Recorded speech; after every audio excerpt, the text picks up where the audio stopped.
National Guard members shot just blocks from the White House remain hospitalized in critical condition after undergoing surgery. The FBI is now calling this an act of terror. Tonight, investigative reporter Mahsa Saeidi is tracking the latest on the case, including what we know about the alleged gunman. The District of Columbia National Guard, this task force, is more committed this morning to the president's directive to make D.C. safe and beautiful. West Virginia National Guard troops, 20-year-old Sarah Beckstrom and 24-year-old Andrew Wolf, had been in D.C. since August, part of President Trump's initiative to crack down on crime. Tonight, both soldiers out of surgery, but still in critical condition. On Wednesday, they were shot 2 blocks from the White House. Sources tell CBS News the gunman, Afghan national Rahmanullah Lakhanwal, is not cooperating with law enforcement. Authorities say the husband and father of 5 drove from his home north of Seattle across the country to carry out the attack.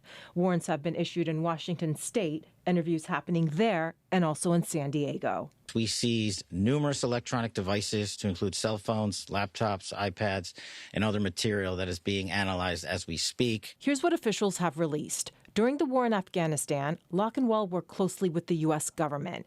In 2021, the American withdrawal. That September, Lakhanwal entered the country through a Biden-era program for Afghans fleeing the Taliban. He's one of tens of thousands here. We must now re-examine every single alien who has entered our country from Afghanistan under Biden. In 2024, Lakhanwal applied for asylum. That application was granted in 2025 under President Trump, according to a DHS spokesperson.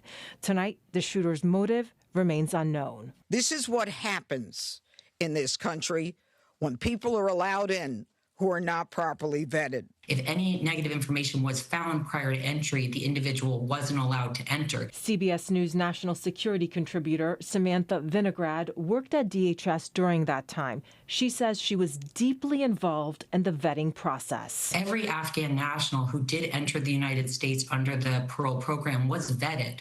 What that means is that experts reviewed whether there was any derogatory information, any negative information about that individual in U.S. holdings. President Trump has ordered an additional 500 troops to Washington, D.C. Today, tense moments at the press conference after a reporter asked if the National Guard should have been deployed in the first place. I don't even want to talk about whether they should have been there. We ought to kiss the ground and thank God that the president said it's time to bring in more law enforcement to make sure that a city that had the 4th highest homicide rate in the country was that violence was quelled. These young people should be at home in West Virginia with their families. And President Trump has ordered a review of all asylum cases approved under President Biden. But against the alleged shooter's asylum case here was approved under President Trump. In a statement, DHS says a Biden-era court settlement, which required faster processing, may have contributed to that approval.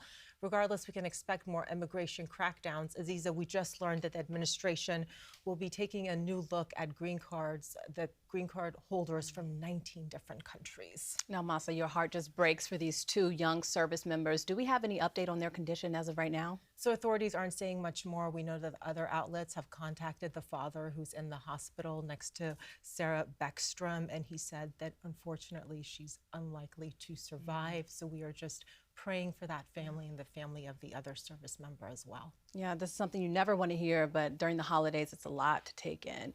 Yes. Thank you so much. I will stay updated on this story. Thank you.